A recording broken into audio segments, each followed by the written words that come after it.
Proverbs 18:21. Death and life are in the power of the tongue, and those who love it will eat its fruit. Very powerful yung tongue natin. It can give life and it can kill or destroy. Pagkagising mo sa umaga, i-speak mo na yung blessings mo. Iwasan natin yung mag-speak anuman negative. Iwasan natin yung mag-speak ng mga salitang malas, walang kwenta, wala nang pag-angat, walang pag-asenso, ang hirap ng buhay, laging walang pera, ang dami kong nararamdamang sakit sa katawan, hindi na nawala ang sakit sa akin. Yung tongue mo may power, may kapangyarihan siya.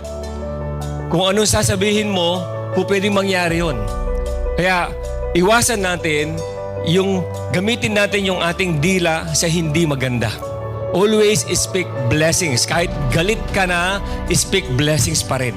Huwag mong bibigyan ng pagkakataon yung sakit, yung problema, yung negative circumstance na makakapag-penetrate sa buhay mo.